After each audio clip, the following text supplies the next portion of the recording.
एक राष्ट्र महज सीमाबद्ध भूभाग नहीं होता, वरन अपनी आर्थिक, सामाजिक और राजनैतिक विरासत के साथ साथ अपनी प्रतिबद्धताओं और भविष्य की योजनाओं के लिए जाने जाने वाला क्षेत्र होता है। इसी प्रकार भारत एक विविधता से संपन्न क्षेत्र है जो अपनी विविधता के लिए ही जाना जाता है। लेकिन आजकल ऐसा लगने लगा है कि क्या भारत की सांप्रदायिक विविधता, उसकी सांस्कृतिक विविधता, उसकी भौगोलिक विविधता ही उसके लिए संकट बनती जा रही है।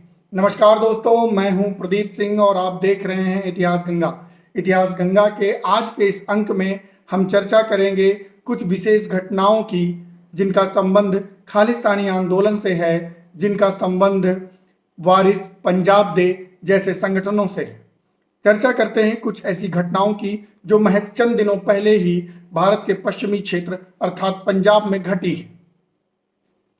कुछ दिनों पहले ही शिवसेना के एक नेता सुधीर सूरी की हत्या कई सारे मीडिया कैमरों के सामने और बावर्दी हथियारबंद दर्जनों सिपाहियों के सामने कर दी जाती है। पंजाब पुलिस के खुफिया मुख्यालय पर रॉकेट लॉन्चर से हमला किया जाता है। पाकिस्तानी ड्रोन्स का पंजाब की सीमा में आना जाना बढ़ जाता है। यहां तक कि एक ड्रोन में AK-47 बांध कर भी भेजी जाती है।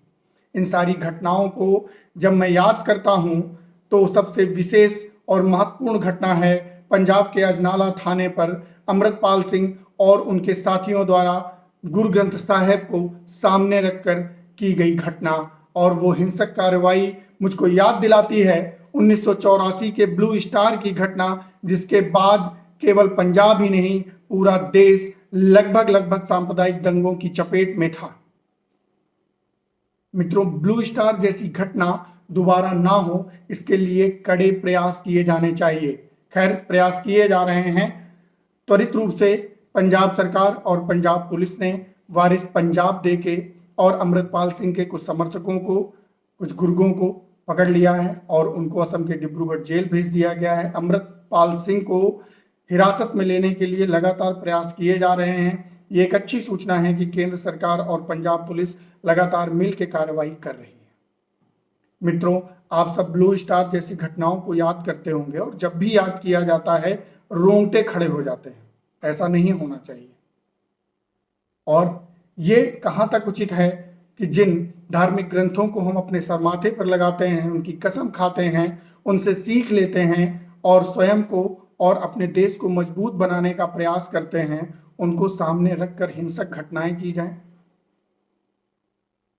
यह भारत किस दिशा में जा रहा है और लगातार घट रही इन घटनाओं के पीछे कौन है? यह तो स्पष्ट है कि खालिस्तानी मूवमेंट्स के कुछ लोग, वारिस पंजाब दे जैसे संगठन के कुछ लोग इसमें बढ़ चढ़ कर हिस्सा ले रहे हैं। लेकिन इसमें कोई दो राय नहीं है कि विदेशी हाथ लगातार संबल प्रदान कर रहा है ऐसे लोगों को। देखिए, जरा ध्यान से उन घटनाओं पर विचार करिए। ब्रिटेन, कनाडा, अमेरिका, ऑस्ट्रेलिया जैसे देशों में झूठे जनमत संग्रह कराए जा रहे हैं खालिस्तान के समर्थन में। कुछ दिनों पहले खालिस्तानी समर्थन करने वाले कुछ लोगों ने लंदन में भारतीय दूतावास पर फहरा रहे तिरंगे को तोड़कर फेंक दिया। वो अलग बात है कि दूतावास के अधिकारियों ने त्वरित रूप से वहां पर पहले से टंगे तिरंगे से बड़े तिरंगे को फहराया और अपनी शान को मुकम्मल रखा। इसी प्रकार की कुछ घटनाएं अमेरिका के सैन फ्रांसिस्को में स्थित भारतीय वाणिज्यिक दूतावास पर भी घटी। ऑस्ट्रेलिया, कनाडा जैसे देशों में लगातार ये घटनाएं घट रही हैं। भारतीय दूतावासों पर स्थित अधिकारियों को, हिंदू मंदिरों को, भारतीय समुदाय के लोगों को निशाना बनाया जा रहा है। इसके पीछे कारण क्या हो सकता है? एक बहुत बड़ा विदेशी कारण यह भी है कि रूस और यूक्रेन युद्ध में भारत का जो रुख है उसे ये पश्चिमी देश बिल्कुल भी पचा नहीं पा रहे हैं।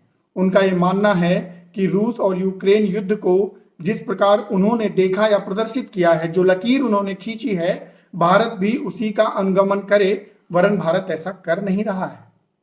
भारत की अपनी विदेशी नीति है, उसको किसके साथ संबंध रखने हैं, किसके साथ नहीं रखने हैं, किस विषय पर क्या बोलना है, कैसे विचार करना है, यह भारत का पक्ष है, भारत रखेगा। किसी भी विदेशी देश को यह अधिकार नहीं है कि वो भारतीय पचड़ों को या भारतीय विरोधी तत्वों को इस प्रकार से समर्थन देकर भारतीय हलके में खलबली मचाने का प्रयास करे। यह बिल्कुल भी गलत है और इसके गलत परिणाम इन सब देशों को भुगतने पड़ेंगे।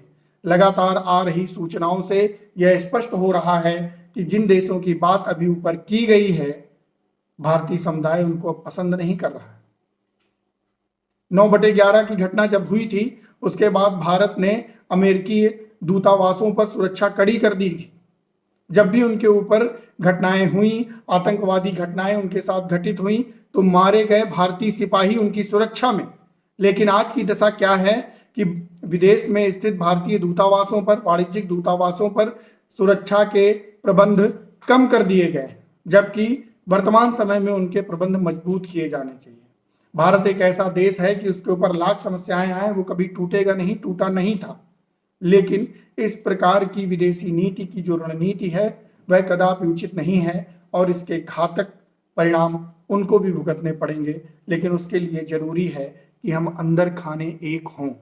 खालिस्तानी विचार सही है या गलत, यह बड़े विमर्श का विषय है, लेकिन कोई भी ऐसा विचार कदापि उचित नहीं हो सकता जो आपकी ही मादरे वतन को, आपकी सरजमी को, आपकी मातृभूमि को आघात पहुंचाए।